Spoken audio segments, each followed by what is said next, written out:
Avec une immense joie que je me tiens devant vous aujourd'hui à l'occasion de la distribution de kits scolaires. Ce moment est bien plus qu'un simple événement. Il incarne notre engagement à contribuer à la réussite de chaque enfant. C'est la première fois d'entendre dire que certains activistes organisent des directs pour critiquer l'œuvre de Dieu qui consiste à aider les orphelins, les veuves, les pauvres dans leur affliction. Ce n'est pas moi qui le dis, c'est écrit noir et blanc dans la parole de Dieu qui lisent tous. L'évangile de Jacques chapitre 1 au verset 27. On peut ne pas avoir les mêmes convictions politiques. On peut même se sentir frustré par la grâce des autres. Mais on ne peut pas excuser ceux qui, au nom du m'as-tu vu sur internet, s'en prennent à une femme qui a décidé de sa propre volonté d'aider ceux qui sont réellement dans le besoin. De quoi est-elle réellement coupable? Anouchka Oligingema, d'être née belle, d'avoir épousé un mari au destin présidentiel ou d'avoir tout simplement un cœur généreux comme sa fondation Dorcas. N'est-ce pas merveilleux, à travers ces images, de voir du sourire sur les lèvres de ces enfants? Eux, pour la plupart, se sont réveillés ce jour-là et ne savaient pas par quel miracle ils iraient à l'école avec les fournitures scolaires. Savez-vous seulement que parmi ces enfants, beaucoup sont orphelins de père et de mère? Quel est donc ce monde d'aujourd'hui? Au nom de la liberté d'expression, on critique les œuvres de charité. On sabote une fondation qui a vocation à aider les plus démunis. La fondation Dorcas n'a fait que ce que recommande la parole de Dieu. Visiblement, le feu du Saint-Esprit brûle sur certains qui ont du mal à voir Dieu être honoré à travers ce qu'il a recommandé lui-même dans le livre de Jacques chapitre 1 au verset 27.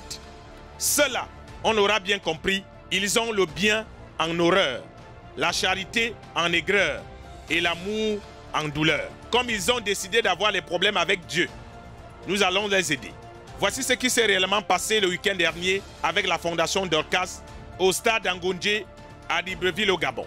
Ces enfants ont reçu 500 kits scolaires complets, offerts aux enfants de la maternelle en passant par le primaire jusqu'au secondaire. Anouchka Oligingema a simplement accompagné l'action de son mari qui a décrété que l'école est gratuite désormais au Gabon. Beaucoup de ses élèves et leurs parents, pour ceux qui en ont encore, se demandaient comment allaient-ils aller à l'école même si elle est gratuite sans fourniture scolaire. Et Dieu, passant par la fondation Dorcas, a répondu à leurs prières. Voyez par vous-même à travers ces images comment ils sont contents. Et comme on dit chez nous, c'était l'apothéose.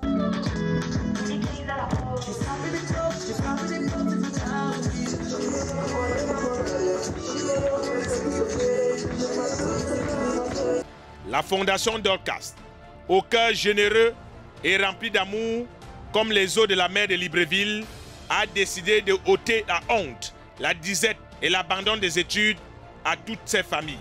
À ceux qui disent que ces actes de générosité ne se tiennent que parce qu'elle est devenue première dame. Là encore, on peut aisément leur dire qu'il vaut mieux que quelqu'un qui est premier vous contamine l'onction de première de la classe. Et donc elle est venue avec ses dons, offrir à ses élèves pour qu'ils reçoivent également l'onction de premier et première de la classe durant toute l'année scolaire. Un adage populaire dit que la plus belle femme au monde ne peut donner que ce qu'elle a. La fondation Dorcas a donc simplement obéi à la parole de Dieu. Et quand on a la crainte de Dieu, on ne peut qu'acclamer une telle œuvre. Nous te confions encore cette année scolaire 2024-2025. Seigneur, ces enfants, c'est toi qui les as choisis. Cette fondation a l'onction de la première, de la lumière et de la sablière. On dit chez nous les Bantous, n'ayons pas peur de copier le bon exemple. Quelqu'un pourrait vous demander, qu'est-ce que vous avez fait vous-même pour ces enfants, à part critiquer ce que font les autres? Et pour mémoire, la fondation Dorcas est dans son rôle d'aider les couches défavorisées et vulnérables. Elle sait que le plus beau cadeau qu'on puisse offrir à un être humain dans son enfance, c'est l'éducation. Chers enfants, ces kits que vous recevez aujourd'hui ne sont pas simplement de simples fournitures scolaires. Ils sont le symbole de ma confiance en vous, de la conviction que vous pouvez accomplir de grandes choses. Quelqu'un de plus sage que nous disait, faites l'école les enfants et l'école vous fera du bien. Abimte pour le moment.